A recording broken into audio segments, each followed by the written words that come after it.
Before I start, I wanted to thank the con and the country for actually welcoming me. I moved here about 3 months ago, so yeah, showed up 13 years ago, fell in love, had to move back. So took me 13 years, but yeah, took the whole family and came. I'm Wade. I have got about less than 30 minutes to talk to you about a semi-philosophical concept that we actually try and utilize at Heroku to push our idea of continuous assurance forward. Just a really quick one about me. I am Director of Platform Security at Heroku at Salesforce. However, I'm standing on the shoulders of some serious giants, and that would be the entire Heroku engineering team, plus my platform security team. Can't do anything without these guys. First, we'll start with a story. One bright morning, our Heroku data team got an urgent page. The on-call engineer leapt into action in her oversized cartoon mouse onesie to discover that someone somehow had managed to elevate their privileges in our data plane. Fast forward a few months, and about a year ago, Pipes and I were teaching a class on threat modeling, a very different con to this one, in that it lacked 2 A's in its name and had way less glitter. There were some real key kickoffs here, but one of the cool things about it was we started off the whole training with this picture of a dog, a cat, and a roast turkey, and we said, let's build a threat model. While it sounds a little bit bizarre, it was well received. But there are 3 things that were specific that seemed to resonate with everybody in the class. The first one was challenge your assumptions. Anytime you're doing any kind of a threat model, you should challenge all of your assumptions.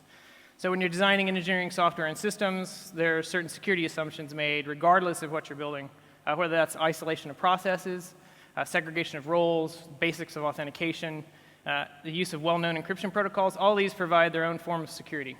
However, every safe security decision can also become an attack vector. So in order to challenge your assumptions about what's safe by default, strive to perform your own automated testing for misconfigurations, confirm your design is actually adequate, bring in third-party assurances for security testing, and also plan for failures.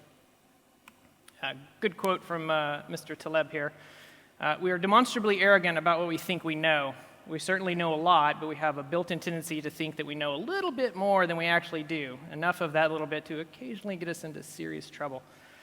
That really resonates with me. I'm sure there's a few other people in the room that probably resonates with. Number 2, attackers have budgets and bosses. So gone are the days in which a majority of those attacking can be described as the curious hacker category. Pretty much everybody today is all business motivated, and that can be everything from the malicious organizations like organized crime groups, nation states, corporate espionage, to the helpful. So that's security researchers working with bug bounty programs, or somebody just trying to make a name for themselves in the industry. You should assume that basically everybody means business at this point. Think about it like this. Your attackers are likely as well equipped as you are. They've got bosses, budgets, roadmaps. Some of them even have project schedules, code repositories, and documented playbooks. The third, which brings us to the subject of the talk here, is to expect the unexpected, which is where the concept of black swans come in. So you may have performed all of your security reviews, created your threat models, tested performance, and gauged the security of your software you're writing and implementing. You may even have found vulnerabilities that you weren't anticipating originally, but that you've now remediated. And there may be a digital pot of gold at the end of that rainbow. But what about the things you can't actually plan for? Like what happens if there's a flaw in the encryption protocol you've chosen to use? How do you handle the release of a new kernel vulnerability? How do you handle an issue that's only known to an attacker that has just discovered the exploitable issue and decided that you are a worthy target for its use? That's the concept of the black swan. So way back in the day on the internet timeline, that equates to just after the Earth's crust cooled, also known as the 1600s. The British had a long-standing saying that went something like, that's about as likely as seeing a black swan, meaning that the subject matter in the conversation was basically impossible. Later during the same time period, a Dutch captain, ignoring the fact that the Earth is flat, came upon what is known today as the landmass across the ditch from here. And upon arriving and scoping out the Oz hood, he came across, drum roll please, yeah, a black swan. Probably not a big shock from everybody down here. The term then took on a new meaning. So this is something that we thought was impossible, but then is suddenly not only possible, but it's actually happening. So what is a black swan by Nicholas Taleb's, Nassim Nicholas Taleb's actual account? So it has to meet 3 criteria. 1, it's an outlier. Number 2, it provides an extreme impact. And number 3, it's only explainable after the fact. So humans in general have a bit of a blind spot when it comes to these black swans. We have a tendency to lean towards confirmations in our own knowledge and not our own ignorance. We also tend to fool ourselves with anecdotes and stories. Sorry.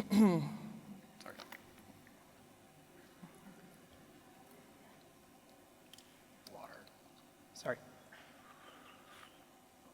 There's also the issue of silent evidence, or ways that history hides black swans from us. So Taleb uses a very American metaphor of a turkey that's lived comfortably for about 10 to 11 months of its life. It's always been fed, it's kept warm, every day expects the same thing. Its history over the course of its life gives it no reason to expect anything other than the continuation of that beyond the last week in November. Chop, chop. Current scientific belief is that a somewhat similar story happened here on these islands. The moa was likely the largest bird to have ever walked the planet, and we're doing so only several hundred years ago. They'd evolved with only one airborne predator, so when the bipedal master sailors arrived on their large wakas to these islands, the moa didn't know that there was any ground-based threat to try and escape or evade. Boom. I'm also guessing they were delicious. Snowden. So this is an interesting case. So a black swan is only a black swan to those without knowledge of its existence. I would actually posit that there were many of us lurking about on the darker corners of the internet for a long time who kind of had a concept that there was probably an entity out there that was slurping up massive amounts of data. Not necessarily who, maybe some ideas. And then when the Snowden leaks came out, the rest of the world had a black swan event, right? And it was more of a confirmation for us. But you have to remember that confirmations are dangerous. So anyway, we'll talk about confirmations a bit in the future here in just a second. Or this guy. I'll just let everybody read that one. So, yes, Mr. Captain of the Titanic. What could possibly go wrong? And of course, this was followed years and years later by another black swan event in the entertainment industry, making many people very rich, but I digress. So, info cybersec black swans.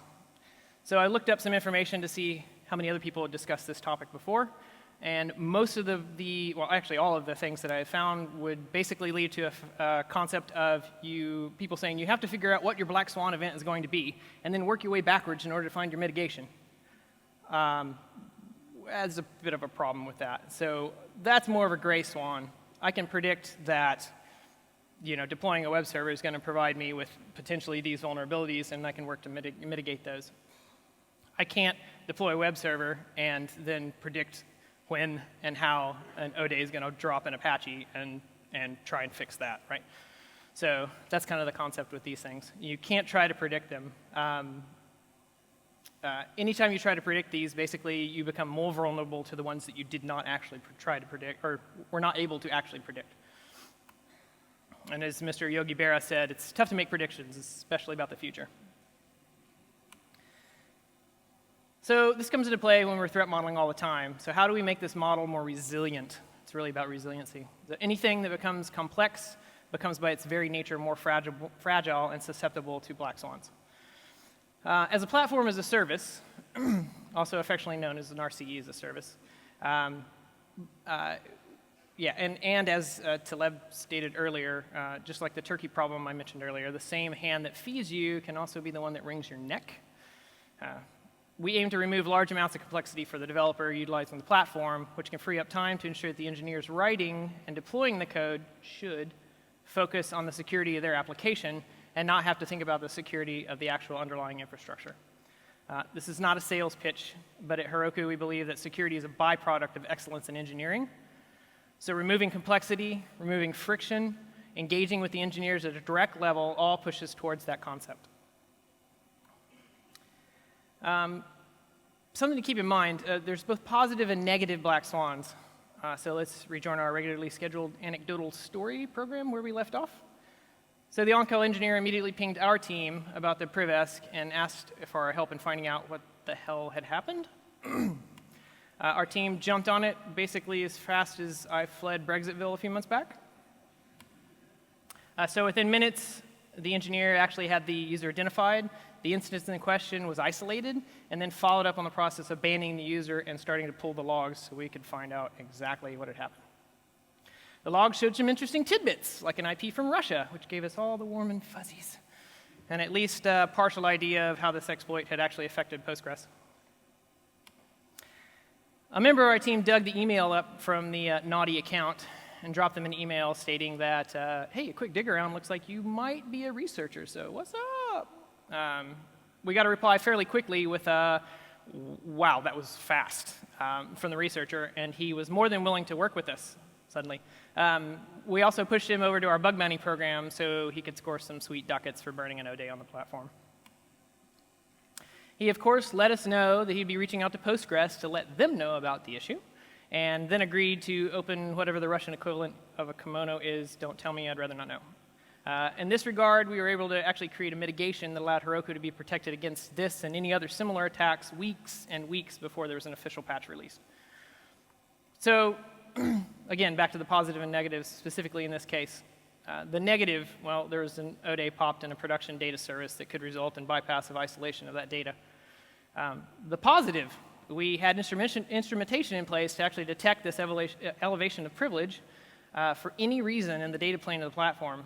We also had the logs of what had happened, and it turns out the researcher was not a nation state who was actually willing to work with us to better protect the platform before the issue might possibly leak from an embargo or be independently discovered. So one way to address uncertainty and not go overboard is to invest in the safest investments at 85% and use the rest of your resource to invest in more speculative bets. This actually comes from the Black Swan book as well. Even though he's talking more about finance, it actually transfers over quite nicely. So realistically, like, you should be putting 85% of your effort and your money into patching, asset and user discovery and management, multi-factor authentication, strong authentication in general, as much instrumentation as you can do, as long as it's meaningful, able to be tuned, and won't get dropped in the noise. Like, you can have a gajillion bits of instrumentation, and signal and noise ratio starts drowning it. So reduction of tech debt, which is always security debt, realistically. Backup and redundancy schemes and practices are kind of key. Investment in building a very close and working relationship between your security teams and the engineering teams. Empathy and listening skills go far, far further than most might think. So where to invest your 15%? Well, that's where you take it to crazy town. Red teaming, pen tests, supply chain validation and protections, further instrumentation or more tuning of your current setup, any other ways that you can provide a safety net in your environment, way more investment in building that relationship with the engineers, and anytime you can basically build in resilience engineering, that's going to take you far, far further. So let's say you've got your 85% taken care of, well, then go hog wild on the 15%. If you're still working on the 85%, well, then only hit your 15% proportionally until you jump into the mire with the 85% done pants on. The 85% basics can shift with time. You need to stay dynamic and adjust with it. Another great quote from Taleb is, invest in preparedness, not in prediction. Remember that infinite vigilance is not possible. So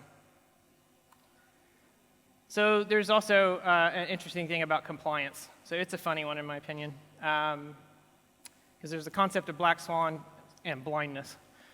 So if you could be part of, if compliance is part of your 85% investment, it should be, as there's typically some decent guidance and checks that can help you along the way.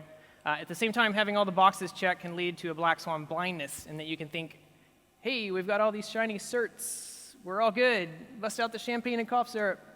But then a kernel CV drops, and you have to scramble because there seems to be a draft in the backside of your internet-facing assets.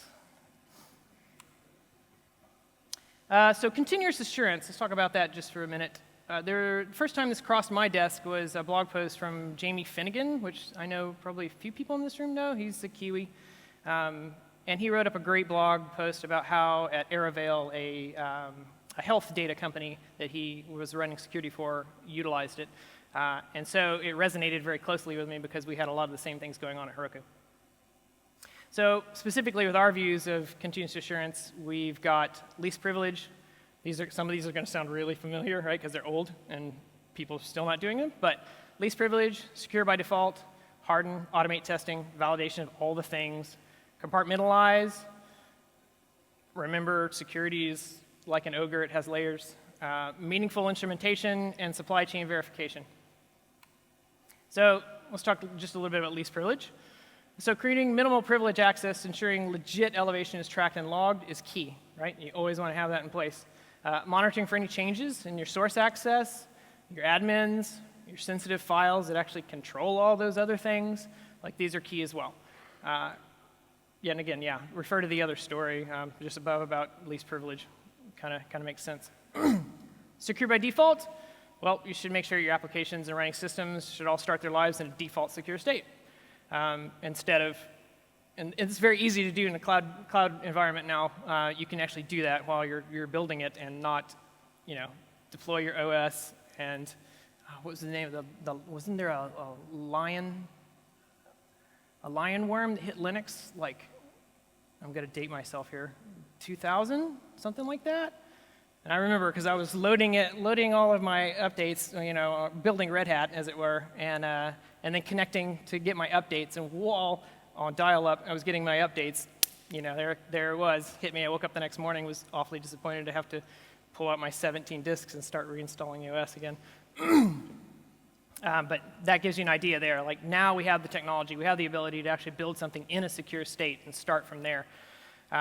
So you should always auto-restrict your communications if you can, set up a default off based on your system's use, and automatically enroll it in your asset management system. So hardening, automating, validating.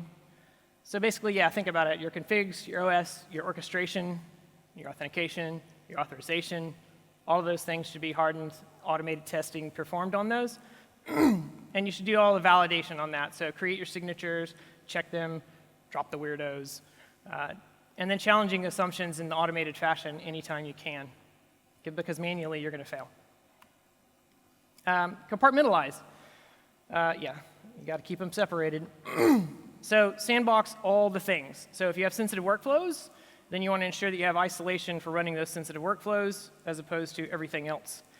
Also, ephemerality. So one of the things that we do quite regularly at Heroku is that when you fire up a dyno, at least in our common runtime, I believe it's every 60 minutes the thing rebuilds itself out from under you. So you can't tell, but it happens.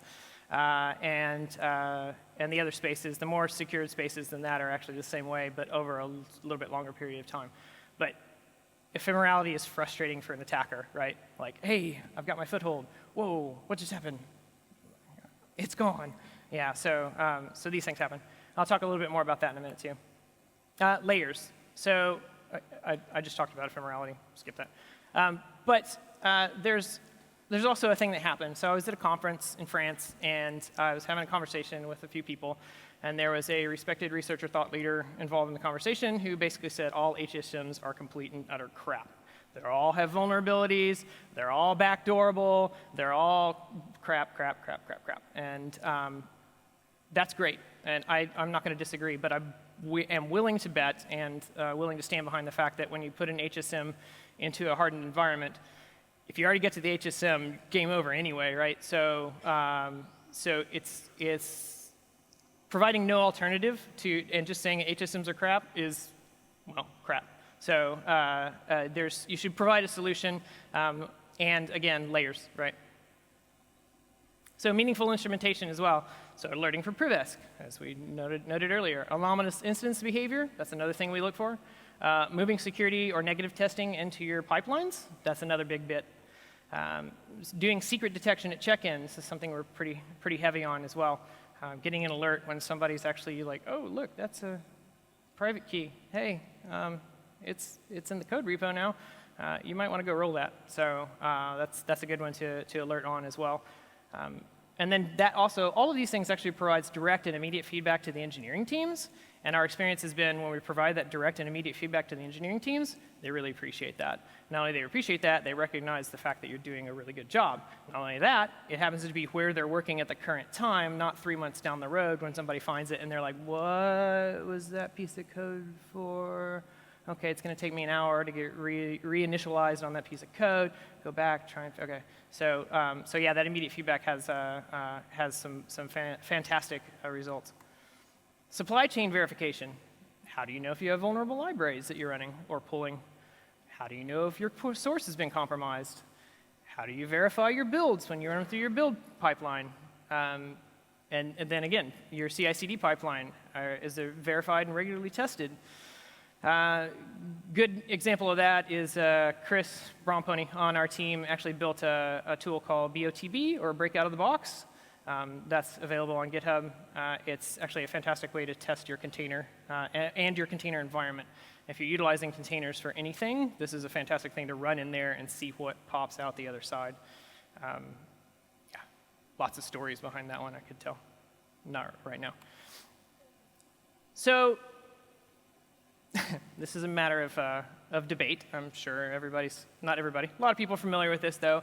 VMs versus containers. That's great. I want to open that up for discussion because honestly, I believe that any system is sufficiently insecure until acted on by an outside force. So I'd like to talk a little bit about how we do that at Heroku. So no secret sauce is going to be spilled here. So Linux capabilities. So I'm going to explain 3 concepts that we utilize here, and I've gone ahead and introduced these here in a very simple form, mostly so that I can understand it. So we utilize Linux capabilities. They allow us to use more fine-grained permission checking model than the traditional privileged versus unprivileged permissions found in earlier kernels. These per-thread permissions can provide unprivileged, effective UID non-zero processes access to system calls that are usually reserved for privileged processes.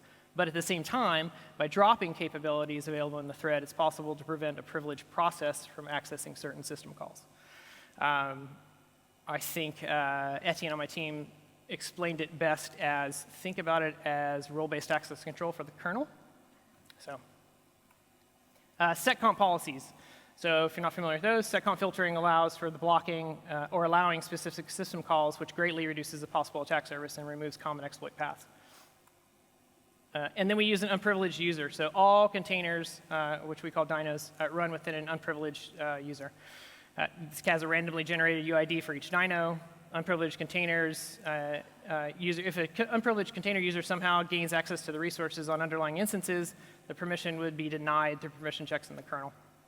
So you wrap all 3 of those together in your burrito, and you get things like this. There's a CVE 7.0, code exec. We block the unshare syscall. No user namespaces were allowed. Drop the capsysnet admin. Big nothing burger. Here's another one, 7.2, code exec, BPF. Syscall is blocked. Nothing burger. 2019, this is a good one. This is recent. It's a 10 on the CVSS score. It was a DOS and code exec. Capsysnet raw dropped. Capsysnet admin dropped. Nothing burger. Another 10, RDS, was blacklisted and not loaded. No user namespaces. Unshared syscall blocked. I'm starting to get hungry. We ain't perfect. There's always room for improvement. And we're continually striving for resiliency at Heroku. And one of the ways that we're doing that is we meet the engineers where they work. So rather than being gatekeepers or pushing down an architecture upon them, we go to where they are and we work with them to provide the best solutions that we can. And to be honest, they're the smart ones that are doing their work every day. We're just kind of the innocent bystander or not so innocent bystanders. So we really, really push on that. Quick recap here. So black swans are going to happen, and they cannot be predicted. So don't waste your time trying to figure them out. Just build towards resiliency. Build your safety nets in. Build ways that when something falls over, you have that safety net to catch you. Challenge all of your assumptions. Anytime you're like, oh, this is going to be fine right here, well, think about it for a minute. Just take some time, think about it, think about what the risks actually might be when you're implementing something like that. Because more often than not, you figure out that there's, oh, hey, there is a possibility here of something bad happening. Spend your effort on the basics and plan for the unknown. That comes down to that 85-15. So invest in your accurate and sane instrumentation, because a lot of times, even if you don't have a way to remediate something that you cannot predict, if you know about it when it happens, you can react a lot faster. Automate everything possible. Spend the time automating anything you possibly can, because then it takes away that manual process. It allows to basically spread the wealth, if you will, and allows the engineering team to respond in a more quick fashion, and yourself to sleep better at night, really. Build and protect that relationship with engineering and customers and counterparts.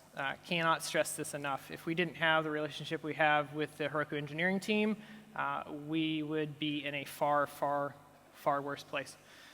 They are our bread and butter, and we treat them as our supreme customers, and we never go to them with a problem without proposing at least a solution. And then, of course, remember that threat models and anything else that you design along these ways are all living documents, so make sure you're keeping those up to date. And everything changes over time. Like, something will be completely different next month, and you have to adjust and adapt for that. And that's it. I'm looking forward to having a chat with anybody who wants to talk about this stuff. Fire it up. I'll happily answer the questions, and that's it. Thanks.